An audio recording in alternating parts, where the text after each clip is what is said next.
Long time no post, no new video. I've been driving it a lot. I've been to 21 different events, sometimes 2 hours drive away out in the country, and been loving it. It drives so easily, cruise control, 100% reliable. The only thing I've changed is putting it on the road is the WIN, which is the wireless ignition node. That was actually playing up in the donor vehicle, the Grand Cherokee, before I pulled it down. And so I had to replace that, and then the central locking issue went away. That I was a bit random. And ever since then, and that never stopped me from driving or anything like that. It was just a nuisance that you had to play around to get it to lock sometimes. But now 100% reliable. Incredible. It never let me down, not once. No overheating, no nothing. All right, now what I want to ask some input. This, as you know, is going to be my camping truck, so I'm going to have a fridge inside here, and the whole height of the bed and the lid was to exactly fit a fridge in amongst my other camping gear. Now I want to introduce some passive airflow, because the fridge will generate its own heat, as well as the sun beating down on a 40-degree day, over 100 degrees Fahrenheit, and so it's going to get pretty hot in there. Now I could do like the new F-150s and put a patent out to introduce air conditioning from the cab into here. It hasn't been released as far as I know, but that is something I could easily do. I've actually got ducting that was for the backseat passengers, and I've left all that intact, so the ducting comes in out under the seat, and that was supposed to cool the feet of the rear passengers. And of course the air conditioning system is capable of cooling an entire wagon, so the volume inside here is probably a third still of what would have been behind on the back seats and behind it. So it's way less. So that's a thought, but of course that only helps while you're driving. I'd have to make a hole in the bottom of here and have the vents coming through the wall and then through the tray. Might be a little bit radical, and then again it doesn't help when you're parked. I don't want to install electric fans. I'm worried about the drain they'll have on the battery if you're parked somewhere for a long time and that thing's running away. And I certainly wouldn't be installing any solar panels anywhere on this. Louvers would suit, just like I have in the bonnet. I could punch some more out, but they're not waterproof at all.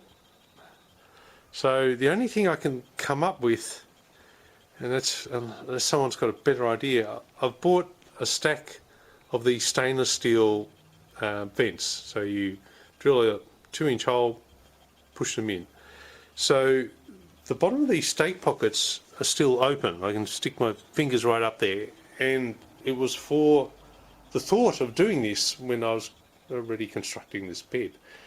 Now I was thinking, for having flow, is have a vent in the bottom inside corners, so it'll be behind that, and then put an extra vent in where the fuel filler shield is, and of course they'll be in the other corner. So the idea would be that cold air comes into the bottom of the stake pocket and then into the bed, or you could even just put these vents directly into the end of the bed, so the air wouldn't even have to come up through the stake pocket if you didn't want to. You just put some there.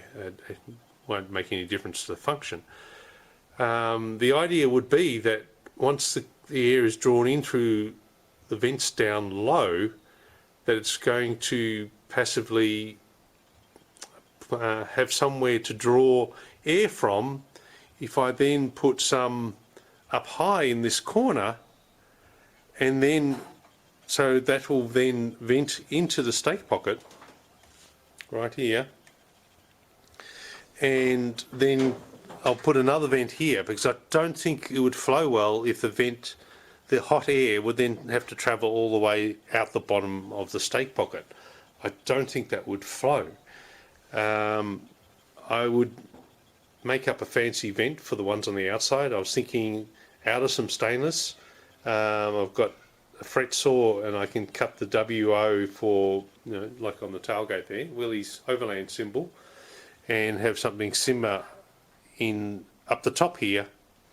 So the idea would be, unless I'm wrong, that cold air would be drawn in as the hot air rises to the top of the hard tonneau and get pushed out of the stake into the top of the stake pocket and out the back of the stake pocket.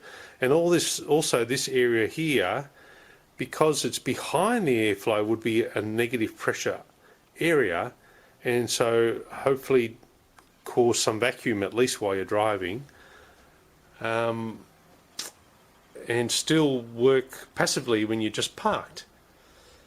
So have I got these theories of passive airflow correct, or should I just put vents in the top of all the stake pockets, and so when the hot air rises it comes out, and put them in the bottom as well of all the stake pockets so it can draw cold air in from wherever it likes and it's got somewhere to escape out to? I'd love your thoughts on it. I really would. I want to do all this before this all gets stripped down for paint, because that's happening in a few months over the winter time, and I want to obviously have any holes cut before it goes to paint. So